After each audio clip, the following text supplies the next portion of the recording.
Hello everyone and welcome to our channel. Last video में हमने electric field E and electric displacement D की boundary conditions discuss की थी and had obtained expression for them. Today we would be discussing boundary condition on electric potential V, but before that let's begin with this numerical problem. It says that so that electric field is normal component of electric field is discontinuous across boundary and the amount of discontinuity is given by sigma upon epsilon naught. Also so that electric potential is continuous across any boundary. चलिए कम से कम समय में इसे solve करने की कोशिश करते हैं। To obtain the boundary condition on E, मान लीजिए इलेक्ट्रिक फील्ड E1 इस मीडियम से यानी मीडियम 1 से मीडियम 2 में इंटर कर रहा है। मीडियम 1 ये है, मीडियम 2 ये है, ये बाउंड्री है दोनों मीडियम की। अब बाउंड्री सरफेस में एक छोटा सा पिल बॉक्स कंसिडर कीजिए। ये है pill box, this is the pill box having thickness T, इसकी थिकनेस है T और इसके लिड का एरिया है A। ये पिल बॉक्स हम जस्ट ऊपर और जस्ट बिलो इमेजिन कर सकते हैं।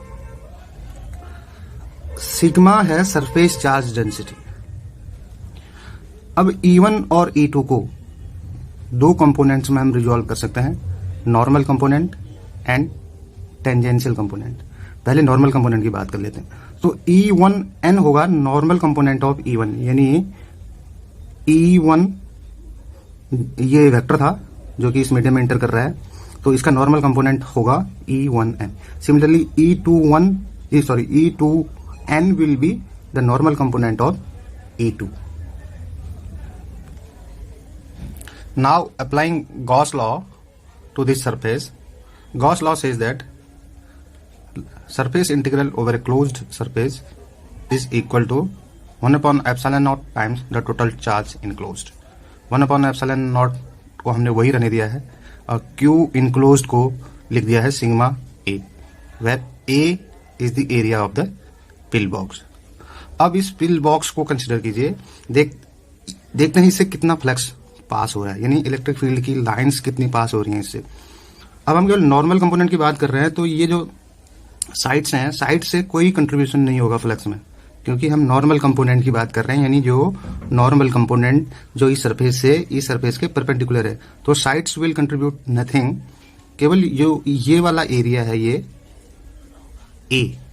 वाला एरिया ही फ्लक्स में कंट्रीब्यूशन देगा। ना गॉस लॉ अप्लाई करने पे हमें मिल जाएगा E2n minus E1n, A is the area is equal to epsilon naught sigma upon epsilon naught A gets cancelled out, so finally हमारे पास आ गया E2n minus E1n is equal to sigma upon epsilon naught। E2n क्या था, normal component of E just above the surface, E1 normal component of E just below the surface।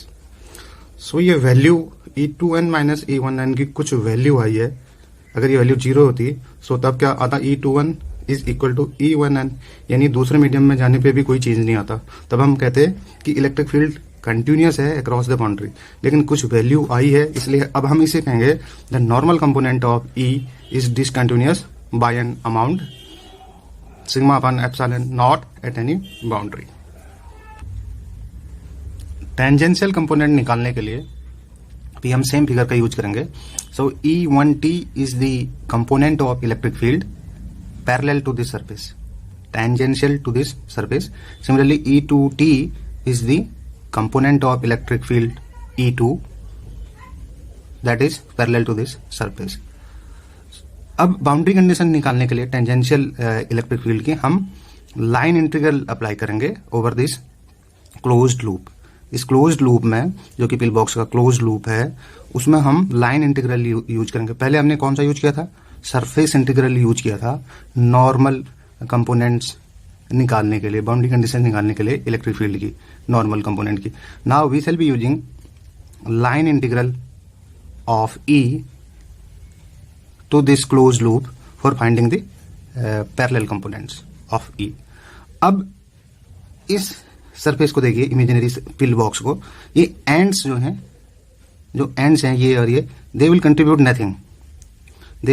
Nothing to the flux. Flux line इनसे नहीं पास होंगी, केवल ये जो line integrals हैं, ये जो लाइन लेंथ है, ये ही लाइन फ्लक्स को देगा, बिकॉज हम पैरेलल कंपोनेंट की बात कर रहे हैं, इलेक्ट्रिक फील्ड के, तो हम इस लेंथ के अलोंग ही लाइन इंटीग्रल की वैल्यू लेंगे। और क्लोज्ड पाथ में, जब क्लोज्ड पाथ होगा तो लाइन इंटीग्रल की वैल्यू आती है 0। चलिए इसे अप्लाई करते हैं। अब लाइन इंटीग्रल जब हम इस रेक्टेंगुलर लूप में अप्लाई करेंगे तो हमारे पास आ जाएगा E2L minus E1L will be equal to 0, where L is the length of the loop. E2T becomes equal to E1T, so it means that the tangential component of E is always continuous, because दोनों values same आई हैं। Now equation 1 and equation 2, which represent boundary condition on E, can be combined into a single formula.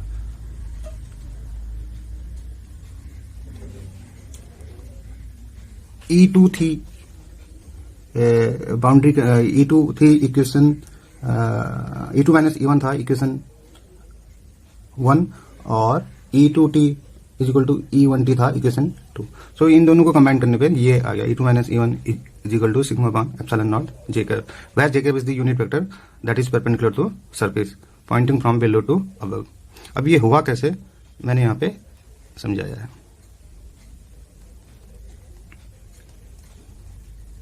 आप इसे देख सकते हैं। अब निकालते हैं boundary condition on potential. So by definition V2 माइनस V1 is equal to minus integral A to B E dot dl।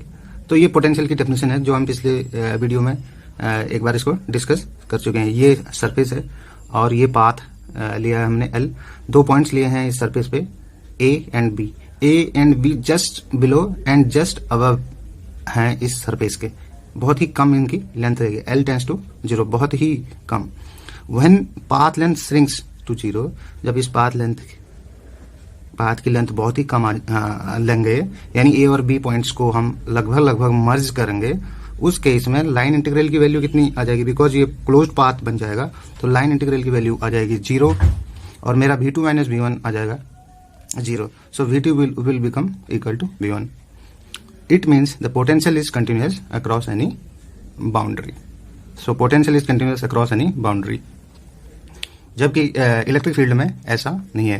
Electric field का केवल टेंजेंशियल कंपोनेंट ही कंटिन्यूअस होता है, लेकिन उसका नॉर्मल कंपोनेंट डिसकंटिन्यूअस होता है।